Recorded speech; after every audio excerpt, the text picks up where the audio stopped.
Muy buenas noches, queridos jóvenes. Muy buenas noches por la de horario. No sé, creo que estamos por una hora de diferencia.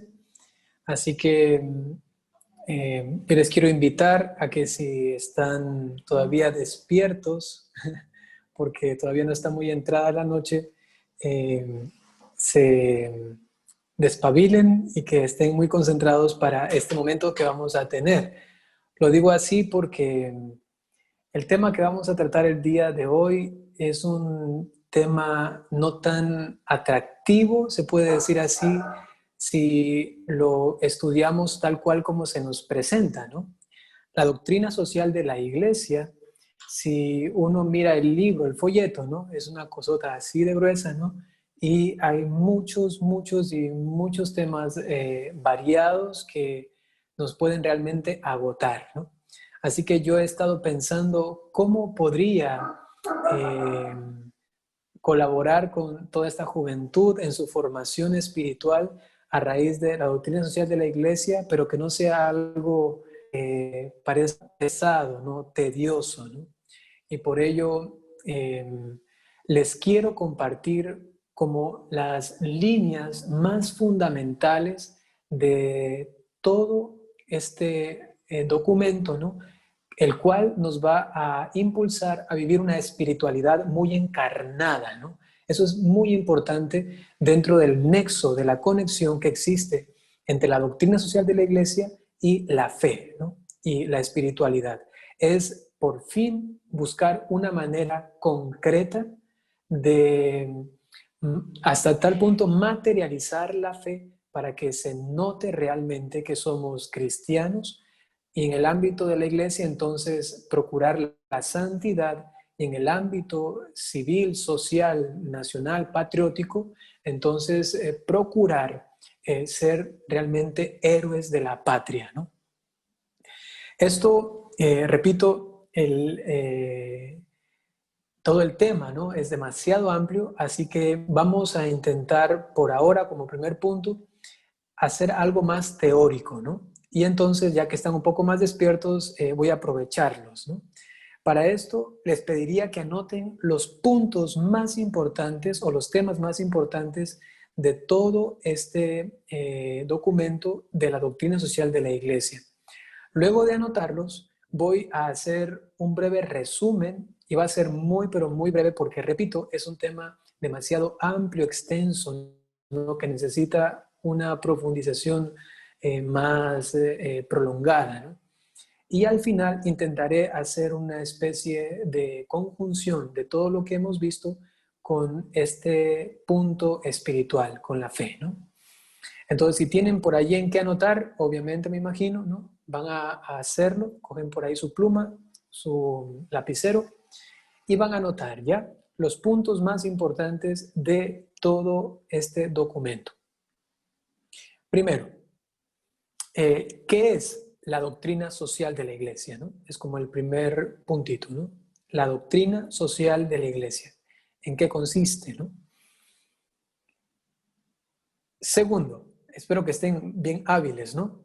Segundo punto importante, son 10, ¿no? Son 10. Primero, doctrina social de la iglesia, ¿qué es, no? Segundo, la persona humana, es el segundo punto importante. Tercero, persona y sociedad. ¿Cuál es el vínculo de la persona humana en la sociedad y con la sociedad? Cuarto, los principios fundamentales de la doctrina social de la iglesia.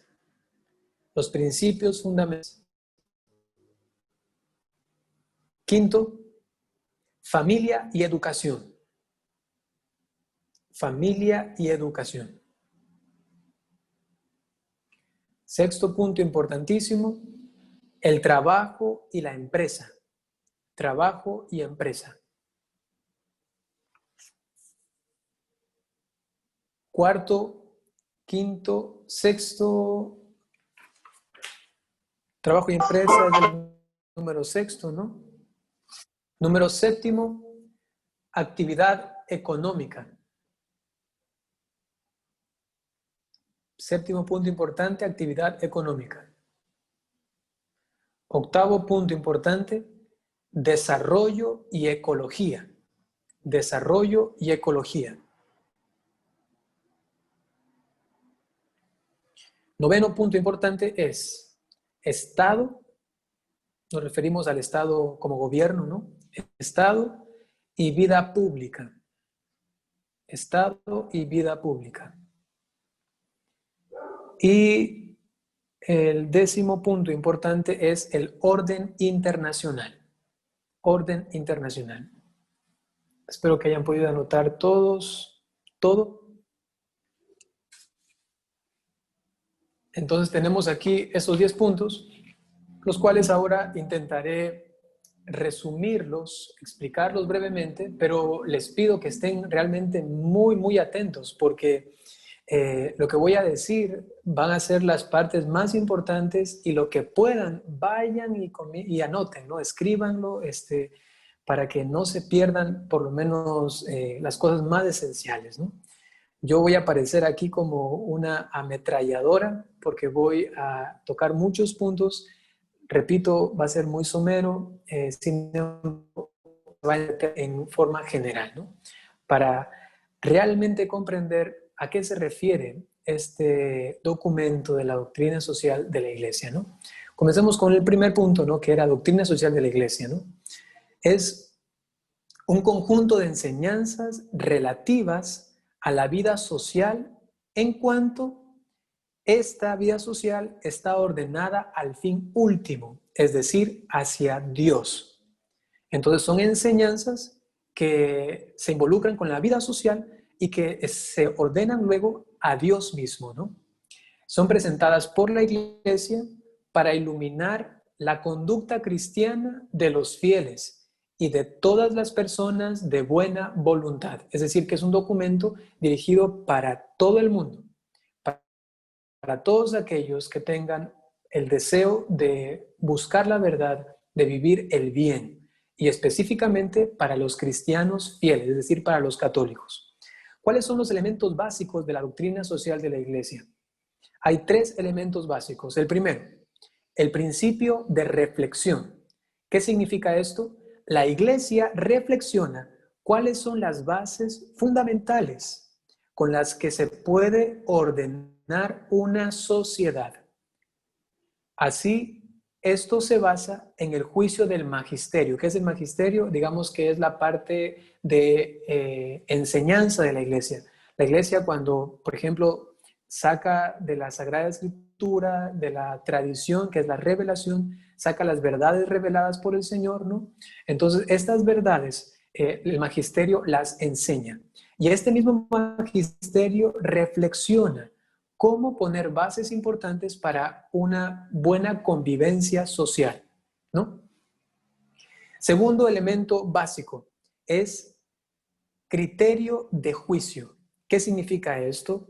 Que la Iglesia también en su magisterio evalúa las sociedades actualmente, ¿no?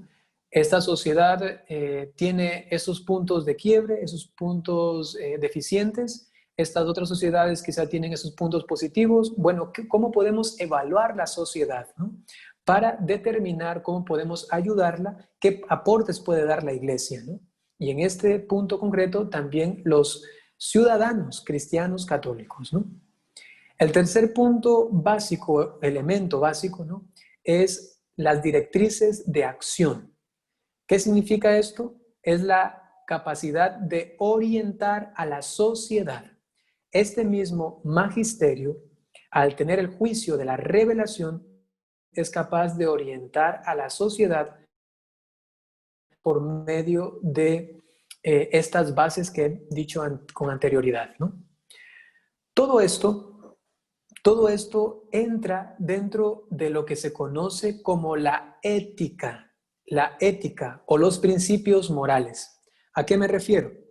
El magisterio, basándose en la revelación, la palabra de Dios, en la tradición, él da aportes a la sociedad como estas bases, como esta evaluación, como esta orientación, pero basándose y teniendo como objetivo principal la ética, es decir, los principios morales.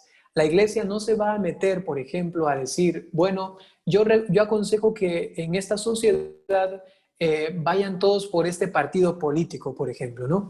O que se instaure una forma de capitalismo, o no, más bien una forma de socialismo. La iglesia nunca va a decir esto, ¿no? Sino que lo que va a dar son juicios desde el magisterio que orienten a la sociedad para que permanezca estable en los principios morales. La iglesia entonces puede ayudar a un capitalismo, ¿no? Puede ayudar a una sociedad con sus leyes y normas, pero basándose y con objetivo a la ley moral, a los principios morales, ¿no? Esto es básicamente lo que procura la doctrina social de la Iglesia en todos los ambientes sociales, dar un juicio sobre todo ético, en principios morales, ¿no? Y desde aquí, entonces, la Iglesia establece toda una estructura que va a ayudar a la sociedad a bien manejarse, a bien ordenarse, y no se vuelva luego solamente una aglomeración humana caótica, sino que se vuelva realmente una sociedad de personas humanas que viven civilizadamente, partiendo desde el principio, y aquí viene, de la persona humana. Ese es el segundo punto importante, la persona humana. La Iglesia determina que se considera persona humana a aquel ser que ha sido concebido y que tiene que morir por muerte natural. ¿A qué me refiero? La Iglesia determina que es persona humana todo ser que ha sido concebido, ¿no? Aquí, de manera integrante de la sociedad humana terrenal, hasta el momento de su muerte, ¿no? Y tiene que ser una muerte natural. Me refiero sobre todo, aquí ya entran principios éticos, ¿no? A que la Iglesia, respetando la dignidad de la persona humana, excluye todo lo que ponga en riesgo el momento de la concepción, el proceso de gestación, la vivencia dentro de la sociedad según la estructura de cada país o nación, y también que ponga en riesgo su vida al momento de intentar forzar la muerte, ¿no? Con política, por ejemplo, actualmente se encuentra en Suiza de la eutanasia, donde se puede ir al doctor para que se lo mate, ¿no? Para alquilar a un asesino, ¿no? Y que te quiten la vida, ¿no? Una cosa horrible, ¿no? Entonces, la persona humana se basa en tres argumentos, la Iglesia, para determinar qué es persona humana, ¿no? El primer argumento es un argumento filosófico. ¿Qué quiere decir esto? Que por la filosofía sabemos que el ser humano tiene razón y libertad. Y esto implica entonces un alma racional, con lo cual, entonces, filosóficamente, es distinto el ser humano, la persona humana, de todo lo otro que existe. Y en consecuencia tiene una dignidad superior. A nivel, luego, con bases en argumentos de la creación, dice la Iglesia lo siguiente. El primero fue el filosófico, el segundo es de la creación. Argumentos de la creación. Imagen y semejanza de Dios fue creado el hombre, a imagen y semejanza de Dios. Es el jardinero, el administrador de la creación. Es aquel que es capaz de amar a Dios y que Dios lo ama por sí mismo, por ser quien es, una persona humana. Desde entonces la revelación, porque Dios nos ha creado, reconocemos a la persona humana con su dignidad tan elevada, superior a la de las demás criaturas. La tercera base de argumentación se encuentra en la redención. ¿Qué significa esto? Que si Cristo, la segunda persona de la Santísima Trinidad, se ha encarnado y ha derramado su sangre por nosotros para hacernos hijos de Dios y entonces partícipes de la naturaleza divina, nosotros valemos muchísimo. Nosotros, ahora compartimos con Dios nuestra naturaleza humana y por ello de allí se desprende la dignidad de la cual nosotros gozamos y la cual debe ser respetada, valorada y si hace falta reivindicada, porque hay también sociedades donde lamentablemente quizá a la mujer o a los niños o a aquellos que son de otra raza, de otro color, se los denigra, ¿no? Y por ello está aquí la ofensa más grande a la persona humana es la discriminación, en cuanto que ésta lleve al ser humano a la esclavitud o al racismo, o por ejemplo la xenofobia, o la discriminación y segregación por asuntos de sexo, de raza, de cultura, de idiosincrasia, ¿no?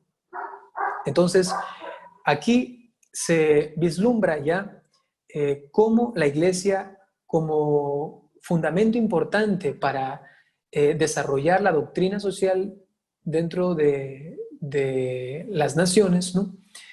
Pone como primer punto de apoyo y algo importantísimo a la persona humana. Por eso defiende tanto su dignidad y quiere apartar toda discriminación que procure o que tenga como objetivo lo que he mencionado antes, ¿no? Entonces, la persona humana tiene derechos personales y también tiene derechos sociales, económicos y políticos. En cuanto a los derechos personales, la persona humana, por ejemplo, tiene el derecho a la vida. Nadie puede coartar esto o poner en peligro. Derecho a la vida, voy a enumerar algunos, ¿no? Por ejemplo, tiene derecho a la libertad, tiene derecho a seguir su conciencia. Ahí luego se presenta lo que se conoce en la ética, en la moral, también la objeción de conciencia, que también se verá un poquito más adelante en cuanto a la libertad religiosa, ¿no? También poseer personalidad jurídica. Tiene derecho también a la libertad de educación y de cultura. Tiene derecho también a la buena reputación. Tiene derecho también a la libre elección de Estado, ¿no? La libre elección de Estado. Esos son derechos personales. En cuanto a los derechos sociales, económicos y políticos, tiene, por ejemplo, derecho a la familia, es decir, a tener una familia, a tener hijos, acoger a los hijos y educarlos. A eso me refiero, ¿no? A tener una familia y dentro de la familia acoger a los hijos y educarlos, ¿no? Tiene derecho a expresarse, tiene derecho a tener alcance a la información, tiene derecho a acceder a la educación y a la cultura, tiene derecho a tener propiedad privada, tiene derecho a trabajar, tiene derecho a asociarse, tiene derecho también, por ejemplo, a la seguridad jurídica.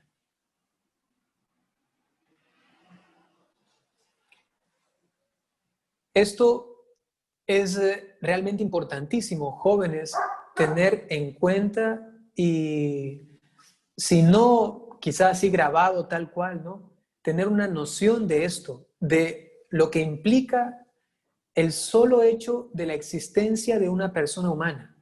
¿Cuál es su valor? Y por ello, ¿cuáles son los deberes que tiene y también sus derechos, ¿no? Repito, eso es importante porque nosotros como personas de fe y parte de la sociedad, ciudadanos, tenemos que también vincular esto con nuestra fe, porque uno no puede andar por la calle mirando tanta injusticia social, tanta denigración de la dignidad de la persona humana y estar tranquilo en su fe. Si uno no hace nada, ¿no? Uno estaría cometiendo algún pecado de omisión, ¿no? Y aquí se entronca, digo, la espiritualidad, la fe de cada uno de nosotros, ¿no? Por ejemplo, decía John Sobrino, Claro, yo no lo suelo citar muchas veces porque tiene cierta corriente un poco tóxica, digamos, en cuanto a la teología. Sin embargo, él pone una imagen que me ha gustado, ¿no? Y es que un hombre se hallaba en la calle, estaba haciendo un frío tenaz, eh, las temperaturas eran bajo cero, ¿no? Estaba además lloviendo, y mientras esta persona caminaba con su paraguas, ¿no? Prontamente para salir de ese ambiente y llegar a su casa a calentarse, se encuentra en una esquina a una niña. Esta niña estaba tiritando de frío, estaba allí completamente empapada, y este hombre solamente miró al cielo y dijo: ahí está, dice la gente que tú existes, no creo que tú existas, Dios, ¿no? ¿Cómo puede existir Dios y haber aquí delante de mí una niña que seguramente esta noche va a morir de frío y nadie hace nada? Dios no existe, ¿no? Y frente a esta acusación a Dios, ¿no? Dios le responde, ¿no? Y le dice: por ello te creé a ti, ¿no? Por ello te creé a ti. Tú eres el responsable o corresponsable de aquellos que están siendo violentados en su dignidad humana, que no se reconoce que son personas humanas y que entonces gozan de derechos, los cuales muchas veces nosotros católicos y cristianos no defendemos y no hacemos nada para que sean luego respetados y bien vividos, bien ajusticiados, si se quiere también, ¿no? Esto es importantísimo, ¿no? Luego, hay algunas características de los derechos de la persona humana, ¿no? Solamente voy a enumerarlos porque explicarlos sería realmente mucho tiempo, ¿no? ¿Cuáles son las características de los derechos de la persona humana? Características son las siguientes, son 8 características. La primera es que estos derechos que tienen, ¿no?, los seres humanos, la persona humana, son fundamentales. Es decir, que corresponden a su naturaleza. Por el mismo hecho de existir desde el momento de la concepción, ya los tienen. Y son los más intrínsecos, los cuales nadie puede negociar y nadie puede violentar. Por ejemplo, el derecho a la vida, ¿no? Entonces son fundamentales. Segundo, son naturales, corresponden a su naturaleza como persona humana. Tercero, son universales porque se aplican a todas las personas humanas. Cuarto, son inviolables, nadie puede irse contra ellos. Quinto, son inalienables, es decir, que no se los puede cambiar, no se puede decir, bueno, ahora tienen esos derechos y después van a tener a otros distintos. No, no, no, porque son fundamentales y pertenecen a la naturaleza propia del ser humano, entonces no pueden cambiar. Solo cambiarían si nosotros nos dejásemos de ser seres humanos, si nos convirtiésemos, yo qué sé, en extraterrestres o nos hiciésemos animales. Entonces ahí se podrían cambiar, digamos así, pero como somos personas humanas, son inalienables. Sexto, son irrenunciables. Todos gozan de ello y nadie puede decir yo ya no quiero ser una persona humana que goce de esos derechos. Séptimo, son jerarquizados porque hay algunos derechos que son más importantes y que tienen mayor valor que otros, ¿no? Por ejemplo, el derecho de la libre expresión, yo qué sé, el derecho a la vida. Que una persona se quede callada está bien, pero que le respeten el derecho a vivir, ¿no? Me hago entender, hay como un equilibrio o una especie de jerarquía también de derechos. Y por último, son correlativos. ¿Qué quiere decir esto? Que los demás también tienen que preocuparse de que yo goce de estos derechos y yo también tengo que preocuparme de que los demás gocen de esos derechos, ¿no? Esto, solamente esto es para hablar de la persona humana. Y aquí, muchachos, ustedes ya se pueden dar cuenta que llevamos media hora de charla y recién estamos en el segundo punto importante de toda esta doctrina social de la iglesia, ¿no? Y sin embargo, este de aquí, la persona humana, es uno de los más importantes porque a partir de este va a versar todos los demás. A partir de la persona humana versan todos los demás puntos importantes. Si ustedes entienden esto, entonces los demás van a ser un poco más comprensibles, ¿no? El tercer punto era la persona y la sociedad.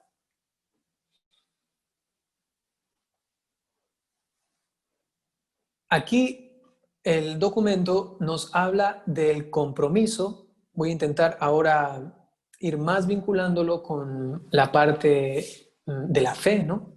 Para que sea realmente un alimento espiritual y no solamente algo teórico, ¿no? O no solamente la explicación del documento. Eh, Cuando se habla de la persona humana y de la sociedad, eh, esto exige de cada cristiano, de cada católico, ¿no?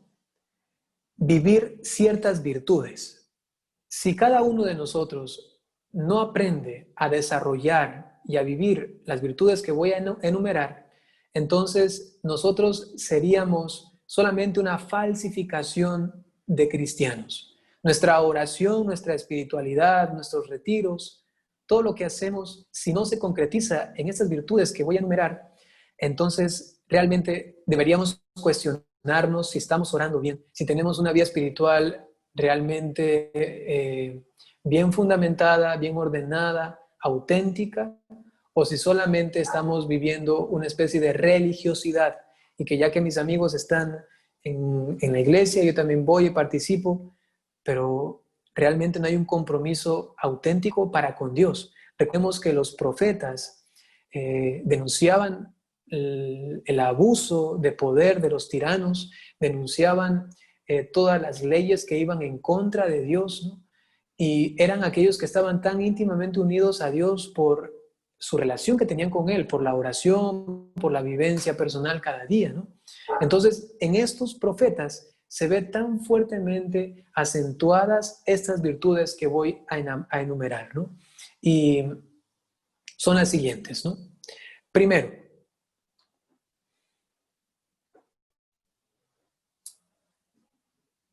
la auténtica búsqueda de la verdad. Esto se puede catalogar como una virtud. La auténtica búsqueda o la sincera búsqueda de la verdad, ¿no? Eso también se puede llamar como la coherencia, ¿no? La coherencia. Es decir, que yo no puedo quedarme satisfecho con algo que me digan dudosamente, sino que me exige mi conciencia buscar la verdad.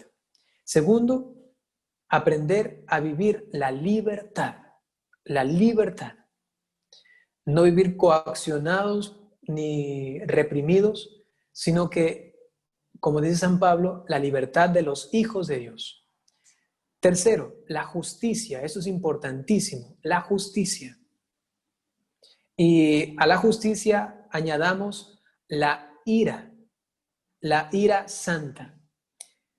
Nosotros como personas humanas somos seres irascibles y necesitamos de la ira. ¿Para qué? Para poder orientar el amor. Eso es impresionante, ¿no? Santo Tomás de Aquino explica este nexo que existe entre el amor, la caridad y la ira. Dice él que si solamente hay amor pero no hay ira, no hay este ser irascible que se activa en el momento que mira una injusticia, entonces, si solamente hay amor, pero no hay esta ira santa, nunca nos hervirá la sangre, ¿no? Nos pondremos rojos, ¿no? Para reclamar en justicia lo que se está haciendo en contra de una persona o de una sociedad.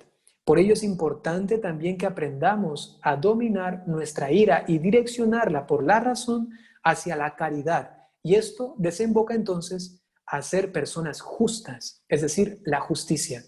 También, luego otra virtud es la virtud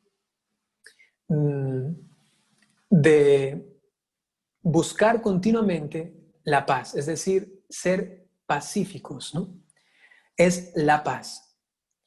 Por medio de ella, entonces, primero encontrada en el corazón personal, individual, es decir, ir sanando heridas, ir sanando cuestiones que nos han ocurrido en nuestra historia personal, inclusive a veces abusos, el hecho de poder perdonar, reconciliarse consigo mismo, reconciliarse con aquellas personas que nos han hecho daño, ¿no? Entonces, procurar la paz en el corazón para luego también buscarla hacia los demás, ¿no? Y por último, la fraternidad, la hermandad o fraternidad, ¿no? Es decir, mirar a Dios como Padre y encontrar en cada persona humana un hermano auténtico, un hermano real, ¿no? Si uno mira todo esto de aquí, uno puede llegar a la comprensión de cuáles son los valores fundamentales necesarios para este vínculo entre mi ser personal individual y la sociedad. Si uno enumera esto, verdad, libertad, justicia, paz, fraternidad, estos son los ingredientes necesarios para que la persona humana pueda bien desarrollarse dentro de la sociedad. Aquí hay dos concepciones muy equivocadas y aquí también nos choca a nosotros los jóvenes, ¿no? Hay dos concepciones muy equivocadas en relación de la persona humana con la sociedad. La primera es el individualismo y el segundo es el colectivismo. En cuanto al individualismo, es lo que llamaba el Papa Francisco la atomización, es decir, que cada vez más los seres humanos se están haciendo demasiado individuales, están valiendo solamente lo que yo considero que yo mismo valgo. Y si valgo mucho, pues eso soy y punto, ¿no? No me interesa la relación que tenga yo con las demás personas. Con toda esta política y toda esta ideología del hijo único, por ejemplo, de tener solamente un hijo, a lo sumo dos, ¿no? Estamos criando a jóvenes y a niños que se vuelven demasiado egoístas, que solamente buscan placeres y buscan poderes, ¿no? Personales, olvidándose de la parte comunitaria, ¿no? Y entonces, repito, tenemos a personas solamente individualistas. Esto es una concepción equivocada con la cual no se puede desarrollar la persona en la sociedad. Y por otro lado tenemos el colectivismo, que también es errado, el cual nos dice que la persona humana solamente es un producto de la sociedad, que realmente no tiene dignidad, que realmente no vale por sí mismo, sino que solamente vale en cuanto está en sociedad con los demás, está unido a los demás. Entonces tú vales porque perteneces a este grupo, porque tienes la fama de esta asociación o de este colectivo, ¿no? Entonces, estas dos exageraciones y concepciones equivocadas hay que desterrarlas. Ni el individualismo ni el colectivismo, sino que nos sale al paso algo maravilloso. Y esta palabra o este título o esta unión de palabras, ¿no? Son fundamentales para también comprender la doctrina social de la Iglesia y a la vez nuestra actividad como católicos, como cristianos en medio de la sociedad. Y es el bien común, el bien común. ¿Qué es el bien común? Es este equilibrio entre mi ser individual y mi ser colectivo. Es el término en medio en el cual el ser humano puede concebir a la sociedad, concebirse a sí mismo dentro de la sociedad y su participación. ¿Qué es lo que yo puedo dar allí? Esto está dirigido justamente por el bien común. Entonces, jóvenes, hasta aquí ustedes pueden entender como esta lógica, ¿no? La doctrina social de la Iglesia lo que procura es una correcta ordenación o armonización de la sociedad por medio de ciertas directrices que competen a el área de la ética, es decir, de los principios morales. Para ello, base fundamental, la persona humana y su dignidad, que hay que respetarla desde la concepción hasta la muerte natural. Y para que el ser humano individual, personal, pueda desarrollarse bien en la sociedad, necesita este valor y principio fundamental que es el bien común. Porque el bien común, ¿qué es lo que consigue o hacia qué está dirigido? Hacia la más plena realización de la persona humana. O dicho de otra manera, es la forma de facilitar la propia perfección humana y espiritual, ¿no? Si se pierde de vista el bien común, entonces la sociedad se vuelve tirana, caótica y solamente es una aglomeración masificada de personas humanas que no saben para dónde ir, que están completamente perdidas, ¿no? Pero el bien común hace que la persona humana entonces se sienta parte de la sociedad y que además desarrolle más plenamente su propia humanidad y su ser también espiritual. Para ello hay tres elementos importantes con los cuales se desarrolla el bien común y así se puede entender mejor a qué se refiere ese término, el bien común, ¿no? Tres elementos.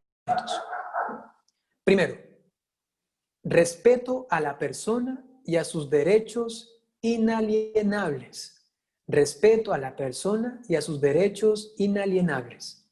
Segundo elemento, el bienestar social y el desarrollo del grupo. El bienestar social y el desarrollo del grupo.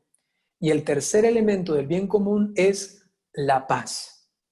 Si se dan cuenta, el bien común parte desde la persona humana y desde sus derechos para luego involucrarlo en la sociedad y en el desarrollo del mismo en esta sociedad, procurando, ¿qué cosa? La paz.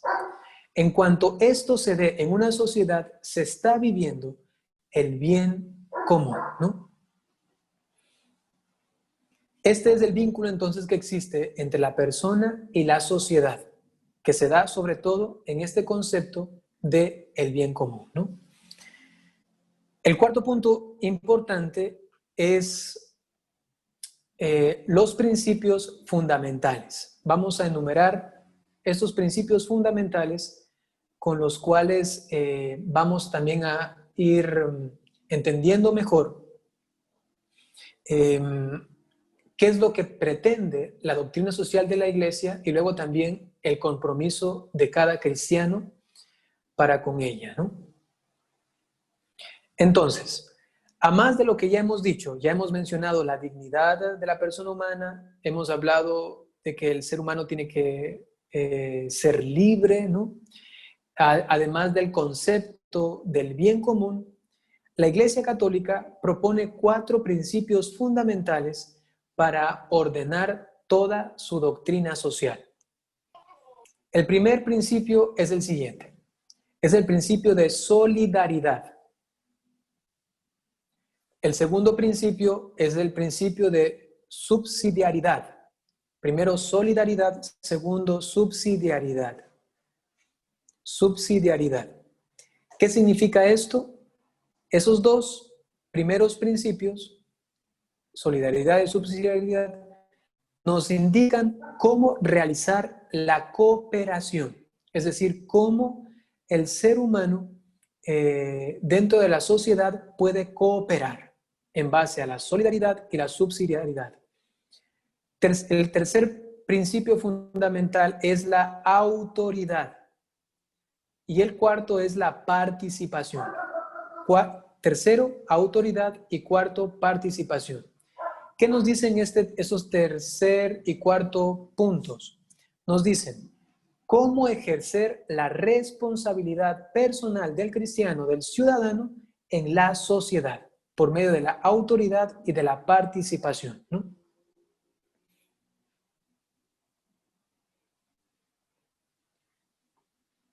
En base a todo esto que hemos mencionado hasta el punto de aquí, ¿no? Esto, jóvenes, es la base fundamental en la cual se va a estructurar luego toda la relación y todas las propuestas que va a dar la Iglesia para esta edificación, armonización, corrección también si es necesario, de la sociedad, ¿no? Entonces, luego la iglesia va a tocar los siguientes puntos que ustedes ya los han anotado, ¿no? Es luego la familia y la educación, por ejemplo, ¿no? Que es el quinto punto importante de este documento, familia y educación. Aquí el documento lo que va a intentar es hablar de la familia como la célula fundamental de la sociedad, la cual tiene que gozar de ciertos derechos, por ejemplo, de la educación de los hijos, una educación integral, la cual necesariamente tiene que involucrar las ciencias humanas, ¿no? Pero también la ciencia de Dios. Los niños tienen que ser educados en las ciencias naturales, pero también en las ciencias sobrenaturales, ¿no? Y entonces hace todo un desarrollo de este apartado de la familia y la educación.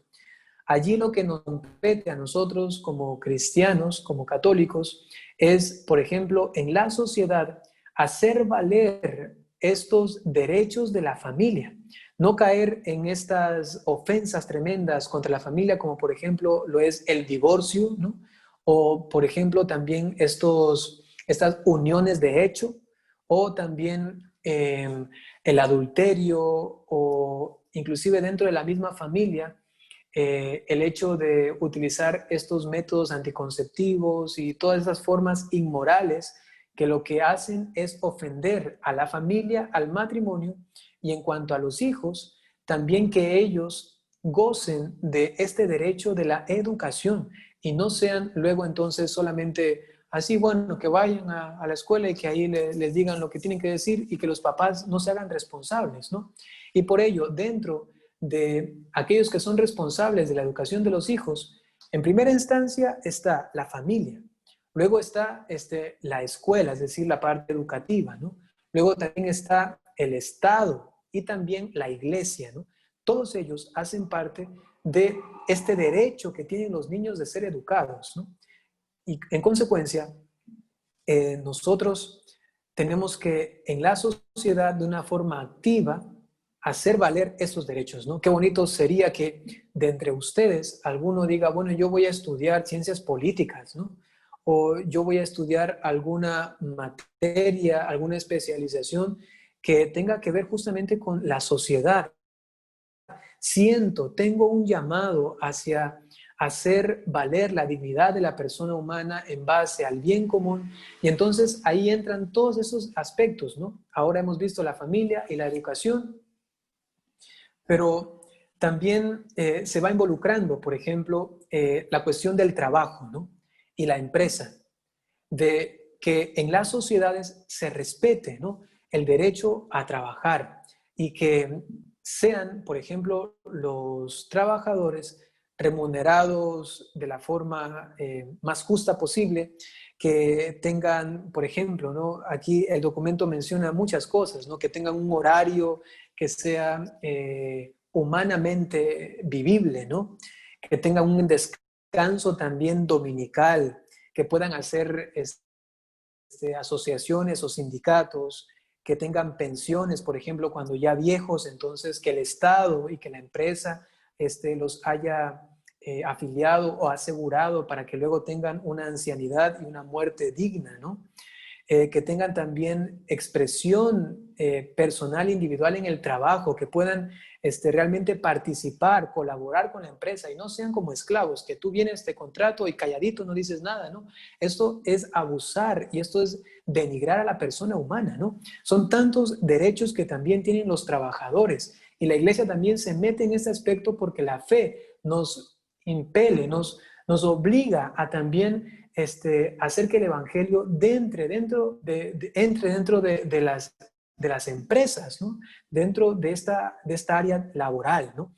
Aquí el documento, por ejemplo, también menciona algunas obligaciones que tenemos nosotros como cristianos dentro del trabajo, ¿no? Por ejemplo, menciona tres, que es el aceptar que uno está bajo la dirección de un superior cuando uno es empleado, ¿no? Y es aceptar con humildad. Yo soy trabajador, yo no soy el que dirijo esto, sino que alguien dirige esta empresa, por ejemplo, ¿no? O también la responsabilidad y la obligación de los cristianos dentro de una empresa, por ejemplo, de ser diligentes y no vagos, no descuidados, ¿no? Sino que más bien estar atentos y cumplir a perfección, a la mayor perfección que puedan, ¿no? Sus responsabilidades dentro de la empresa, ¿no? O dentro de un trabajo. Y también la otra obligación es la lealtad, es decir, a los compromisos que ha hecho. Si la empresa tiene secretos, guardarlos, ¿no? Es el secreto profesional. También la obligación de formarse para que su desarrollo y su colaboración en la empresa sea de calidad, ¿no? Todo esto de aquí, si se dan cuenta, son aspectos realmente muy humanos, ¿no? Pero que nuestra fe necesariamente nos hace involucrar allí a Dios, porque todo lo que estoy mencionando, ¿no? Como por ejemplo la diligencia, el guardar el secreto, el hecho de formarse, el ser leales, ¿no? La humildad para poder ser dirigido por el supervisor o por el que está encima de uno en la jerarquía de la empresa, todo esto de aquí implican valores cristianos que tenemos que aprender a vivirlos desde la casa para luego hacerlo convenientemente en la sociedad, ¿no? Y entonces el documento, por ejemplo, también explica cómo el trabajo es capaz de humanizarnos.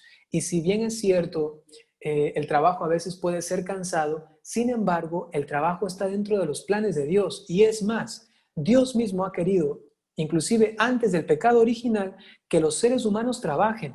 Tanto así que hay una especulación teológica que nos dice que inclusive en el cielo no vamos a estar vagos, no vamos a estar ahí como acostados en una hamaca o en una cama y tomando juguito de limón o alguna cosa así.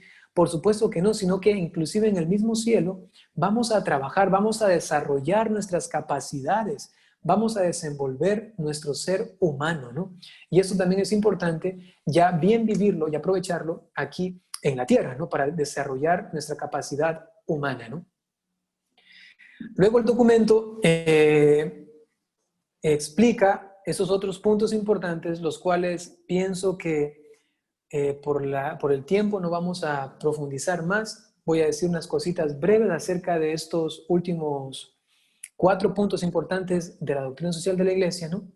Que son la actividad económica, el desarrollo y la ecología, el Estado y vida pública y el orden internacional.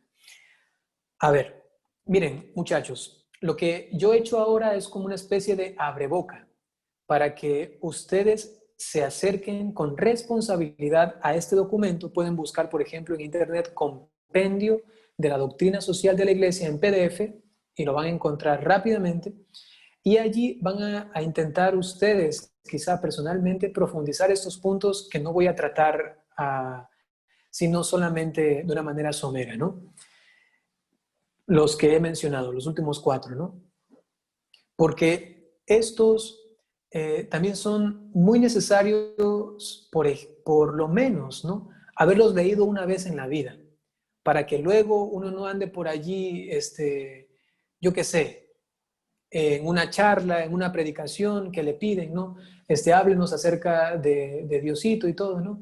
Y que uno ande hablando de Dios de una forma tan desencarnada, ¿no?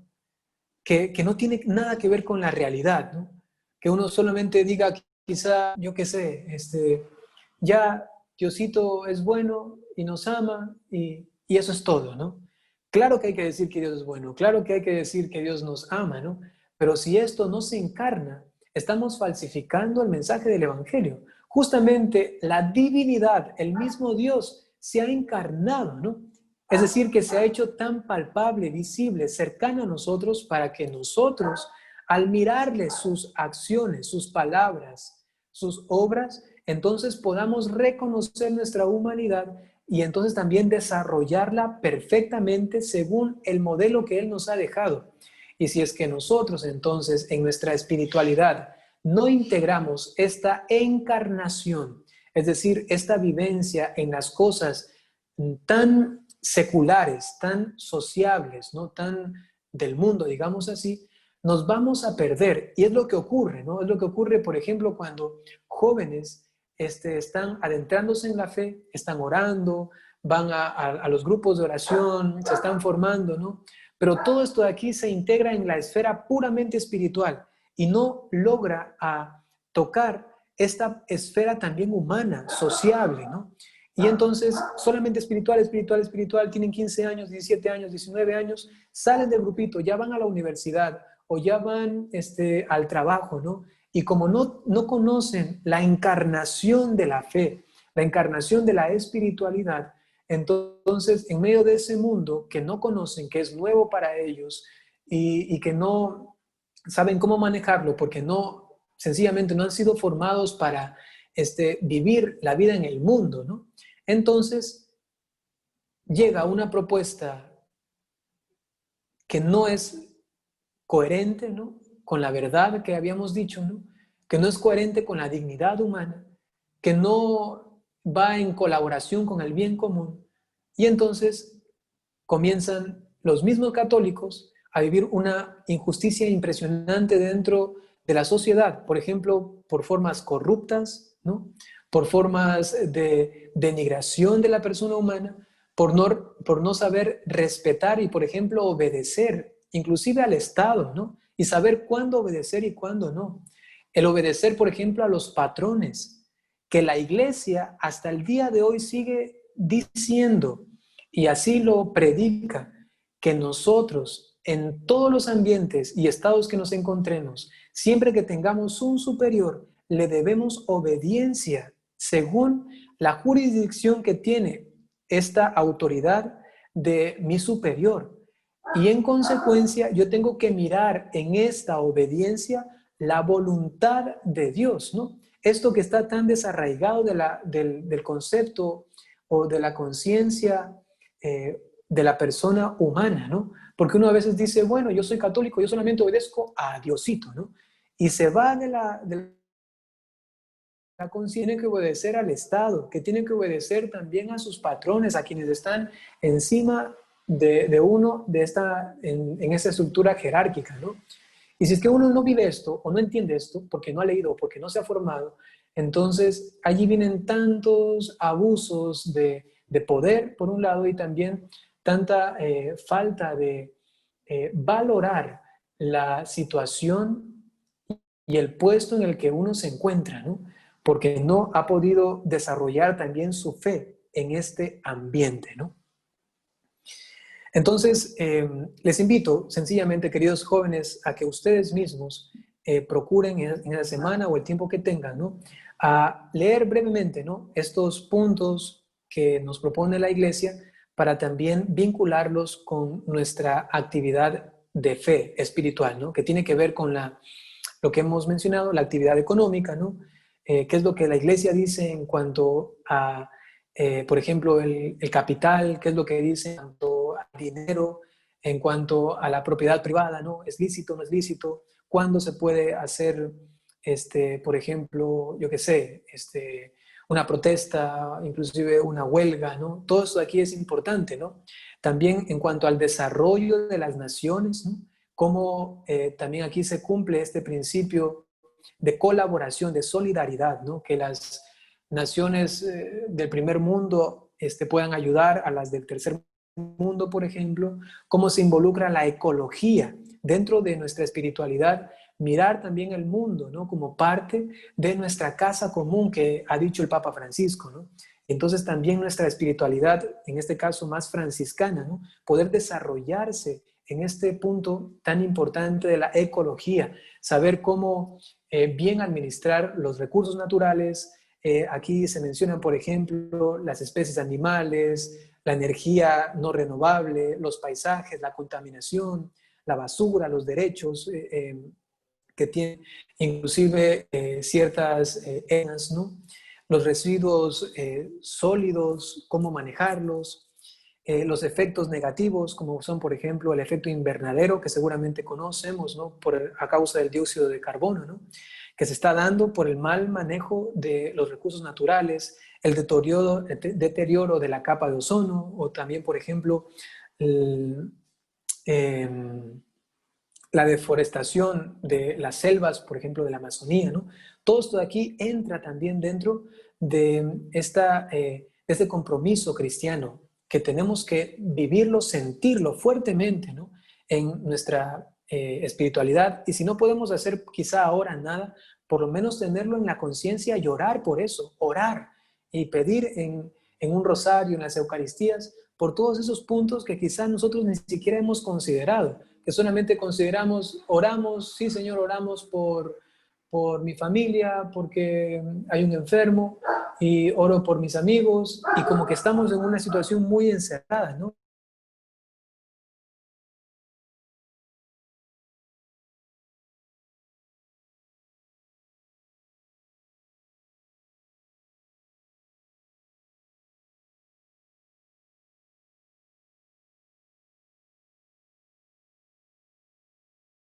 De aquí, de acá, ¿no? La iglesia lo que va a dar son principios éticos, morales, para bien determinar cómo elegir a nuestros gobernantes, ¿no?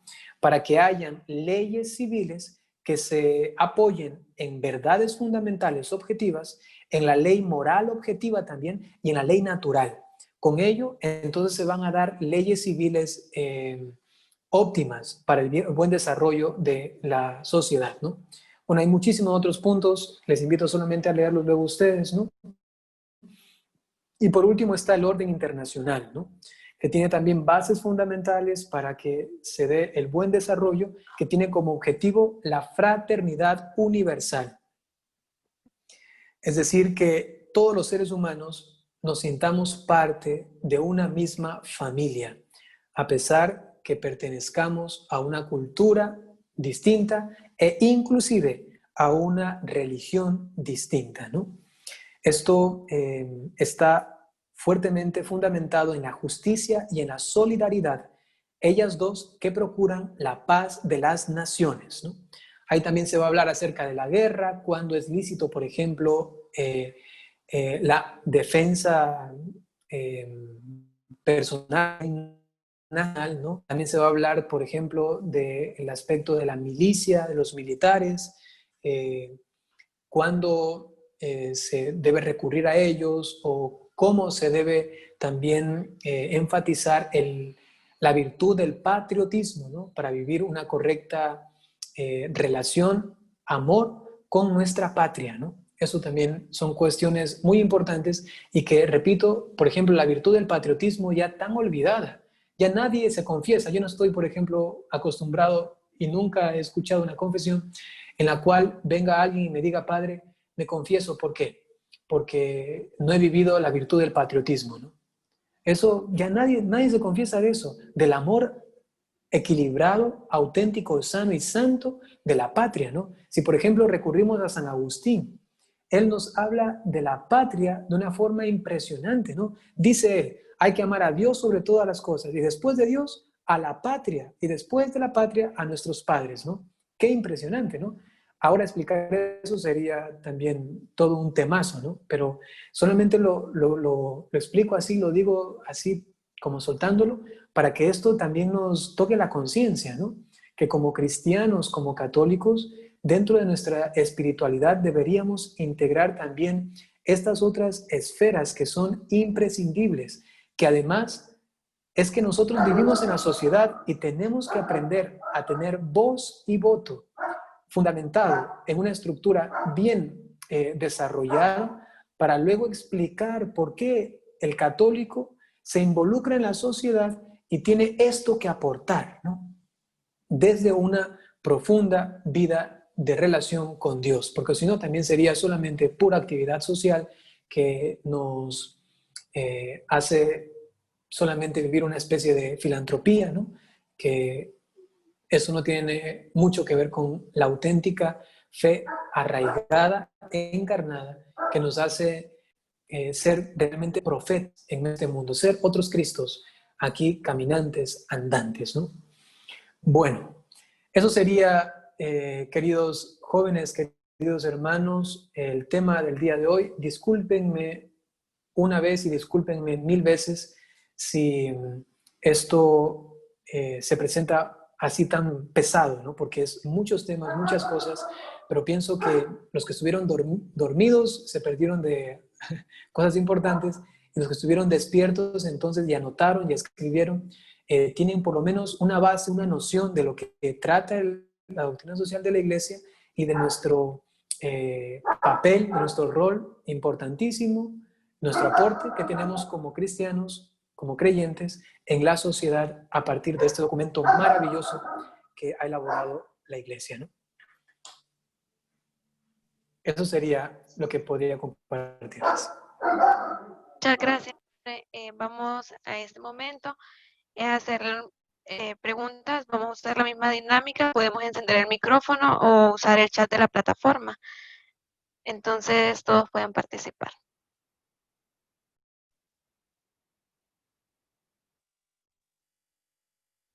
Buenas noches, padre. Muy buenas noches. Bueno, mi consulta, o sea, como usted lo decía, que tal vez no es un tema así muy dinámico por el hecho de que encierra un montón de cosas, tal vez un poco más teólogas, así, más como reglas, normas que uno debería de tomar y debe de hacer dentro de la iglesia y en este caso fuera de ella, así en la... Mi pregunta iría más en relación, padre, ¿usted por qué cree que ahora en este tiempo nosotros, más que todo la juventud, nos sentimos apáticos ante cualquier situación que tal vez nuestro país en sí está viviendo? Sabemos que América Latina tiene como ciertas similitudes en ciertos problemas políticos, de gobierno, y a veces nosotros la juventud no queremos entrar en ese mundo tan importante en el cual creo que la iglesia siempre se ha hecho presente y siempre ha dado un pronunciamiento.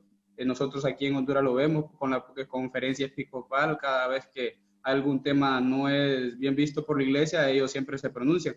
Pero los jóvenes como tal no tenemos, tal vez sí tenemos esa intriga, tal vez sí tenemos ese enojo, por así, o esa ira santa que usted hablaba, padre, pero no queremos levantar la voz, tal vez porque no queremos, sentimos como que no es nuestro mundo, como que no es parte de nosotros, que no nos corresponde como tal a nosotros hablar acerca de eso.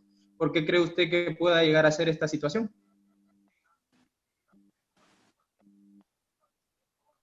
Esa es una pregunta muy importante. Muchísimas gracias por hacerla, ¿no? Bueno, aquí hay algunas cosas que hay que tomar en cuenta. Por un lado, lo que yo mencionaba, hay una especie de atomización del ser humano. Actualmente los jóvenes están, como normalmente cada persona, elige sus guerras, digamos así, ¿no? Elige sus batallas, ¿no? Entonces los jóvenes han elegido actualmente batallas que son tan minúsculas, ¿no? Por ejemplo, hay jóvenes que pasan batallando años y años, ¿no? Por ejemplo, con su figura, ¿no? ¿Cómo estoy físicamente, ¿no? Y pasan metidos en esto, ¿no? Y su cabeza es flaquear, o su cabeza es tener el cuerpo así, ¿no? Otros, actualmente no saben cuántos jóvenes me he encontrado que dicen, quiero ser influencer, ¿no? Quiero ser youtuber, ¿no? Y han elegido eso como el quicio, como el centro de su pensamiento, ¿no? Entonces están rindiendo y gastando fuerzas, ¿no? En esos aspectos tan pequeños, ¿no? ¿Por qué? Porque no hay una concepción y se ha desarraigado de la juventud, ¿no? Del joven, esta capacidad de vinculación, de solidaridad, de saber que yo pertenezco a una sociedad, ¿no? Y entonces, por ejemplo, a veces los estados, inclusive cuando se aprueban esto de la utilización de la marihuana, ¿no? Que por ciertos gramos hay como utilizarlo y que sí, lo que está haciendo el Estado, ¿no? Por medio de la marihuana, o lo que está haciendo el Estado por medio de permitir, por ejemplo, ciertos distractores, ¿no? A veces llámense también videojuegos, ¿no? Por ejemplo, en otras sociedades donde se prohíben, por ejemplo, muchos juegos, ¿no? Que no tienen acceso a los juegos, los niños se dedican más bien a leer, ¿no? Se dedican a estudiar, ¿no? Pero en cambio, si tenemos delante de nosotros solamente el quicio de mi mente es conseguir una chica, entonces estar como en esa parte afectiva y metido. Luego, los vicios, como por ejemplo he mencionado la marihuana, ¿no? O el alcohol, o otro vicio, ¿no? el juego, ¿no? Entonces, estar metido en eso, ¿qué pasa? Nuestra mente, nuestra capacidad de desarrollo personal y también las fuerzas juveniles que tenemos, como hemos elegido esas batallas, ¿no? Esas guerras, todo eso lo invertimos en esto, ¿no? Y ahí se nos va la vida, ahí se nos va la juventud. Y ya cuando estamos viejos, cuando ya es demasiado tarde, ¿no? Cuando ya lo que yo pude hacer antes, quizá para aprender, para luego defender la dignidad humana, defender los derechos de los pobres, defender a mi nación, a mi patria, defender la Constitución que ha sido bien elaborada, todo esto de aquí, ¿no? Si no se comienza a cultivar y a incentivar y a vivir desde ahora, ¿no? Entonces, los jóvenes metidos en sus pequeñas guerras, ¿no? Y dándole a esto todas sus fuerzas, no tienen la capacidad para hacer algo realmente noble para la patria, para la iglesia, ¿no? En conclusión, en resumen, ¿no? Actualmente los jóvenes se sienten como incapaces de hacer esto porque están luchando guerras que se han puesto, batallas que se han impuesto, que lo que hacen es gastarlos y a la final solamente procurarán un triunfo a lo mucho o un desgaste a lo mucho que tiene repercusión solamente quizá ahí a dos baldosas, a 2 metros de su vida, de su existencia, ¿no? Y nada más, porque no tienen esta dimensión social, ¿no? Qué bonito, inclusive antes aquí en el Ecuador, no sé cómo habrá sido allí en Honduras, ¿no? Pero habían como gremios, sociedades de jóvenes, ¿no? Que se reunían y si el Estado hacía algo, todos los jóvenes de las universidades salían y le hacían relajo al Estado, ¿no? Aquí no van a implantar esa ley, esa norma, ¿no? Iban y a veces también un poquito exagerados, comenzaban a lanzar piedras, ya eso ya está exagerado, ¿no? Pero por lo menos tenían el sentir y no dejaban que el Estado haga lo que quiera, ¿no? A nivel educativo, por ejemplo, ¿no? Iban y se ponían en las calles y hasta que no se retracte el Estado de esto, no nos vamos, ¿no? Y así los jóvenes, por masas, ¿no? Allí procurando el respeto al derecho de la persona humana, de la educación en ese campo, ¿no? Por ejemplo, ¿no? Pero en cambio, ahora, una marcha pro vida y unos 20 pelagatos, decimos en Ecuador, unos cuantos ahí, y la mayoría viejos, ¿no? ¿Y dónde están los jóvenes? Los jóvenes deberían estar ahí, haciendo lío, como dice el Papa Francisco, ¿no? Ahí adelante, yo que sé, con guitarras, yo que sé, con banderas, ingeniándose, yo que sé, con los teléfonos, yo que sé, pancartas. Debería ser una marcha impresionante. Tantos jóvenes en la iglesia, pero llaman a salir a las calles. No, yo me quedo aquí jugando Free Fire, ¿no? Yo me quedo aquí jugando Fortnite o Parchís o ahora Among Us, ¿no? Me hago entender. Es como se centran solamente por la búsqueda personal de satisfacciones inmediatas y tan egoístas que esta capacidad de ir a por la sociedad y vincularme con ella está lamentablemente muy, muy reducida, ¿no?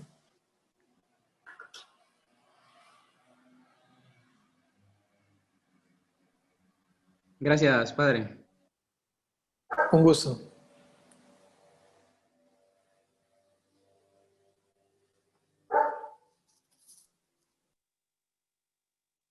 Padre, también usted mencionaba de los principios fundamentales para ordenar la doctrina social de la Iglesia, la solidaridad y subsidiariedad, como el ser humano puede cooperar, pero luego mencionaba la autoridad y la participación, y creo que no capté cuál era el objetivo de estas dos. Ya, en cuanto a la autoridad y la así está en voz, perdón. En cuanto a la autoridad y la participación, es que ahí uno aprende a descubrir que hay una jerarquía también dentro de las sociedades, ¿no?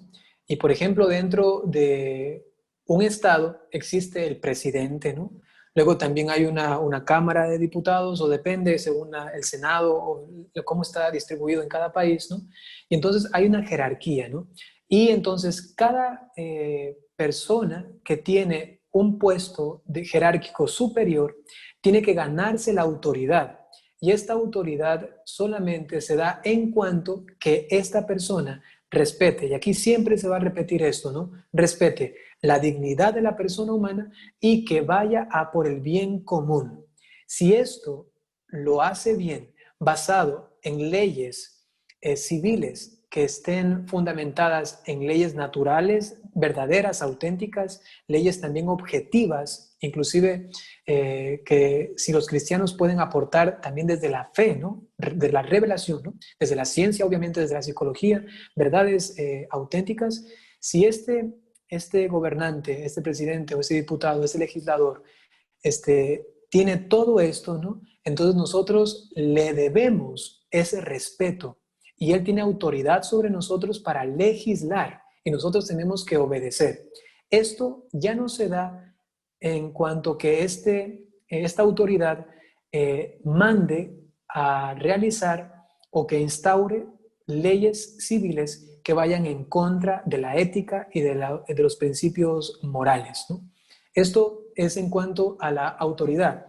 Y en cuanto a la participación, es que luego las sociedades o los ciudadanos tienen el deber de participar en la sociedad. Por ejemplo, ahí se va a hablar del derecho a votar, ¿no?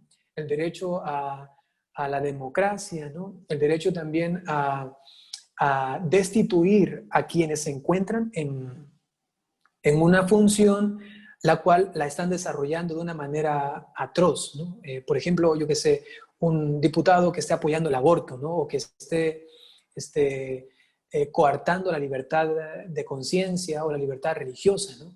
Entonces, contra eso, también cada uno de nosotros somos exigidos por la Iglesia de participar en la sociedad. Y entonces allí es cómo se ejerce la responsabilidad desde aquellos que son los superiores y también de cada uno de los ciudadanos, de las personas de a pie que tienen que colaborar para que entonces se desarrolle esta sociedad, ¿no? Cada uno responsable según su estado, según su participación, ¿no? Gracias. Ojalá que no te haya confundido más. No, todo claro. Listo, Jamie.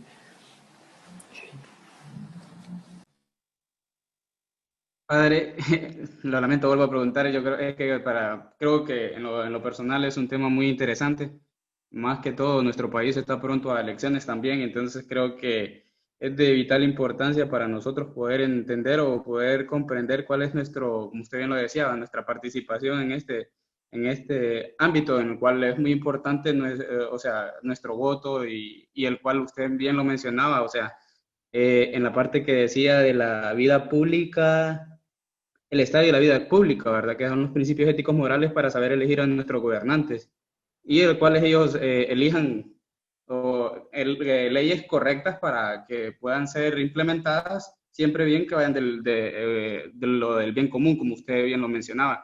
Para mí siempre, o sea, ha sido bien un choque entre lo que a veces nosotros profesamos, como usted, la coherencia de la iglesia como tal, el hecho de que a veces nos quedemos callados, ¿verdad? Yo sé que como usted bien lo explicaba anteriormente, nosotros por tantas cosas que la sociedad bien nos está metiendo o nos está involucrando, nosotros nos salimos de los temas tal vez más importantes que podamos nosotros tomar.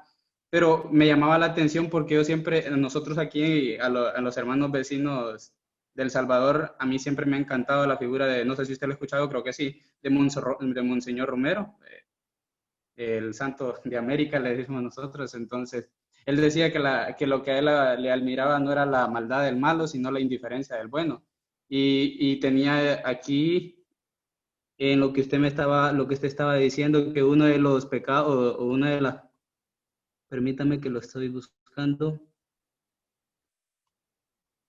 pero que una de las ofensas más grandes que el ser humano puede hacer es la discriminación. Entonces me pongo a pensar o sea, hemos pecado nosotros, tal vez de ignorantes, tal vez inconscientemente, el hecho de ignorar a nuestros hermanos que tal vez si gritan, tal vez si hacen, porque aquí nosotros en nuestro país tenemos bastante lucha social y creo, no sé si nosotros en ese aspecto hemos sido o hemos pecado al hecho de no poderles apoyar, tal vez diciendo algo, o no poder, o sentirnos pecadores solo por ir a ayudar a alguien que tal vez pensemos que está haciendo las cosas incorrectas porque tenemos un concepto equivocado de lo que es una libertad de expresión, podríamos decir. Sabemos que la libertad de expresión o la libre manifestación, creo que todos los países los tienen, pero no todos tenemos esa inquietud dentro de nuestro corazón o ese fuego que tal vez nos llama a tener esa ira santa por el hecho de poder decirle a los demás que están equivocados. Entonces podría preguntar yo, ¿hasta qué grado, o sea, o hasta qué punto, como usted bien lo decía, yo tengo el que ser prudente, porque yo sé que la iglesia tiene que ser prudente en estos casos, en el ser prudente de dar mi voz, de levantar mi voz, de ver de qué manera yo puedo apoyar o ver cómo yo puedo entrar en el mundo que es tan importante para nosotros? Ay, disculpe que hago tantas preguntas en una sola, pero creo que es un tema muy importante y creo que en este momento que usted nos lo está desglosando de esta manera, que déjeme decirle que para mí está muy bien explicado porque está desglosado de una forma que se puede consumir, por así decirlo, más fácilmente. Entonces sí me interesaría su opinión en respecto a eso. Ya. Bueno, la participación, entonces, ¿hasta qué punto delimitarla, no? Hay exageraciones, ¿no? Por ejemplo, no sé si tú conoces o si los demás conocen toda esta corriente de la teología de la liberación, ¿no? Que tiene su base en toda esta filosofía marxista, ¿no? Esto no es sano, ¿no? Ahí ya vemos el exceso, ¿no? Es el hecho de ya ir a utilizar al pobre prácticamente, ¿no? Para entrar en lo que llamaba Carlos Marx, ¿no? Como la lucha de clases, ¿no? Es una lucha grotesca, ¿no? Que se basa en el odio, ¿no? Entonces, ese es como un extremo, ¿no? Es una sociedad y ahí, digamos, uno se mete a colaborar con la sociedad, vamos, yo qué sé, vamos a decir, nos unimos unos cuantos y vamos a hacer algo por los pobres, eso acá, pero motivados por el odio, ¿no? Es decir, estos que tienen tanto dinero y que nos están acosando y siempre nos están marginando y no respetan quiénes somos, bla, bla, bla. Entonces, motivado por el odio, ¿no? Uno realiza una actividad social y ahí comienza la lucha de las clases, ¿no? Es decir, a los pobres como sea, vamos a intentar sacarlos, pero a la final lo que hace la teología de la liberación y el marxismo en general es reducir a todos a la pobreza, ¿no? Tenemos sociedades ya sí, lamentablemente existentes, ¿no? Que ahora no voy a mencionar ninguna, pero solo quizá alguno ya tiene alguna en la cabeza, ¿no? Y entonces, ese es como un extremo, ¿no? El hecho de involucrarme, pero motivado como por este odio, ¿no? En cambio, el otro extremo es el no hacer nada, como tú decías, ¿no? El hecho de decir, bueno, yo hago las cosas bien, aquí en mi casa, la limpio, voy a la misa, regreso, tengo mis relaciones con mis amigos, bien, tengo mi trabajo, listo, mi familia y se acabó, punto. Eso es en cambio un indiferentismo, ¿no? El hecho de decir, lo demás me vale, ¿no? Un pepino, un comino, una yuca, una papa, yo qué sé, ¿no? No vale para nada, ¿no? Entonces el equilibrio, y aquí es donde encuentra la actividad cristiana su correcto desarrollo, ¿no?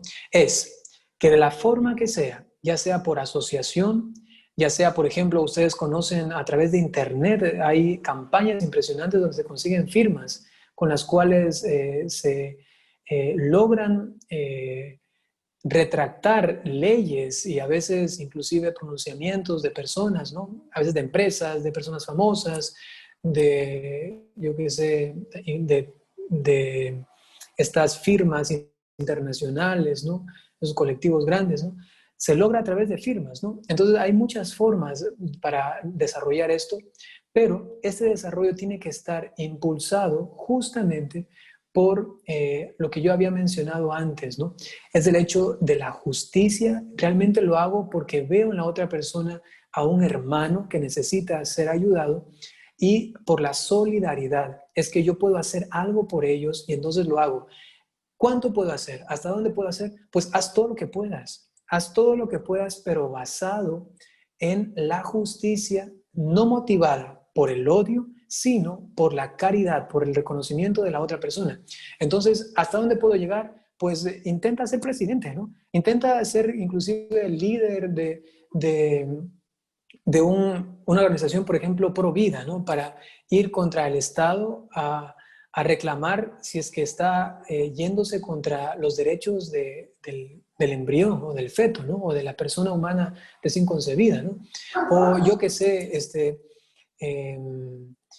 eh, hacerme partícipe inclusive dentro de la iglesia, ¿no? Si soy sacerdote, soy religioso, bueno, voy a intentar promover más en los fieles por medio de predicaciones, inclusive como estoy haciendo yo ahora, ¿no? Por ejemplo, de que ellos tomen conciencia de esto y entonces cada uno desde su situación personal haga lo que mejor pueda basado en la justicia y la solidaridad motivadas por la caridad al hermano, al prójimo, ¿no? Hasta donde uno más pueda. Y entonces meterse inclusive a hacer política, por supuesto que sí. Obviamente un católico, un sacerdote no, ¿no? Pero un ciudadano, por supuesto que sí. Y necesitamos políticos católicos, políticos cristianos, necesitamos presidentes católicos, ¿no? Entonces, que más personas de la sociedad se sientan responsables también de un llamado que da Dios para dirigir un grupo de personas o todo un país y allí desarrollar esos principios morales, éticos que ha recibido, ¿no? Entonces es, en definitiva, que cada uno haga lo que más pueda y lo que más pueda, pero motivado en lo que he dicho anteriormente, ¿no? Solidaridad, justicia, caridad, ¿no? Eso sería básicamente, ¿no?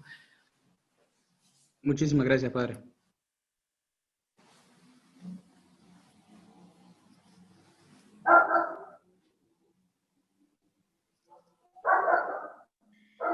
Padre, le damos las gracias y en nombre del Movimiento de Encuentros de Promoción Juvenil, le entregamos este reconocimiento por su gran apoyo como formador en la Escuela Guía Nacional 2020 dentro del módulo de Dirección de Espiritualidad con el tema Doctrina Social de la Iglesia, unidos construiremos la civilización del amor. Le haremos llegar este reconocimiento y esperamos que pueda acompañarnos en futuras actividades. Muchísimas gracias. No sé qué decir. Muchísimas gracias. Y por supuesto, en otra ocasión podríamos también colaborar.